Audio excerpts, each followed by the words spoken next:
প্রধানমন্ত্রী তারেক রহমানের নেতৃত্বে নতুন সরকারের সামনে অন্যতম প্রধান চ্যালেঞ্জ দেশের আইন শৃঙ্খলা পরিস্থিতি স্বাভাবিক অবস্থায় ফিরিয়ে আনা। আর সেই চ্যালেঞ্জ মোকাবেলায় আইন শৃঙ্খলা বাহিনীর গুরুত্বপূর্ণ পদগুলো ঢেলে সাজানো হচ্ছে। সেই প্রক্রিয়ার শুরুতেই পুলিশের মহাপরিদর্শক অর্থাৎ আইজিপি পদে আনা হলো নতুন মুখ। গুরুত্বপূর্ণ এই পদে নিয়োগ পেলেন আলী হোসেন ফকির। পুলিশ বাহিনীর সর্বোচ্চ পদে দায়িত্ব পাওয়া এই কর্মকর্তার চাকরি জীবন যেন কোনো এক সিনেমার গল্প। এক সরকারের আমলে চাকরি হারিয়েছেন, ক্ষমতার পালাবদলে ফিরে পেয়েছেন, তার জীবনে একাধিকবার ঘটেছে এমন ঘটনা।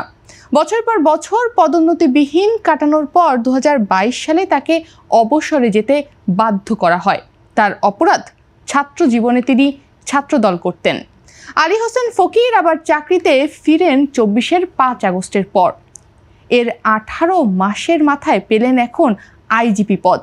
বাগেরহাটের সন্তান আলী হোসেন ফকির 15তম বিসিএস অর্থাৎ পুলিশের ক্যাডারের কর্মকর্তা। তিনি ঢাকা বিশ্ববিদ্যালয়ে পড়াশোনার সময় ছাত্র রাজনীতির সঙ্গে যুক্ত ছিলেন এবং ছাত্র দলের রাজনীতিতে সক্রিয় ছিলেন বলেও জানা যায়। পরবর্তীতে বিসিএস এর মাধ্যমে সহকারী পুলিশ সুপার অর্থাৎ এএসপি হিসেবে চাকরিতে তিনি যোগ দেন। 1997 সালে শেখ হাসিনার প্রথম সরকারের সময় তিনি চাকরি হারান। পরে রাজনৈতিক পরিবর্তনের পর আইনি প্রক্রিয়ায় আবার চাকরিতে ফিরে আসেন। দায়িত্ব পালনের সময় তিনি দক্ষ কর্মকর্তা হিসেবে পরিচিতি পান এবং দেশের বিভিন্ন জেলায় গুরুত্বপূর্ণ পদে কাজ করেন। কর্মজীবনের বিভিন্ন সময় তিনি ঢাকা মেট্রোপলিটন পুলিশে দায়িত্ব পালন করেছেন। এছাড়া নেত্রকোনা, ফেনী ও মাগুরায় পুলিশ সুপার অর্থাৎ এসপি হিসেবেও দায়িত্বে ছিলেন। 2008 সালে ডিএমপির উত্তরা বিভাগের উপ কমিশনার অর্থাৎ ডিসি হিসেবে কাজ করার পর তিনি জাতিসংঘ শান্তিরক্ষা মিশনে যোগ দেন এবং সেখানেও সফলতার সঙ্গে দায়িত্ব পালন করে প্রশংসা অর্জন করেন। দেশে ফিরে তিনি রাজশাহী রেঞ্জ ডিআইজি কার্যালয়ে সংযুক্ত ছিলেন। তবে তার কর্মজীবনে আবারও বাধা আসে।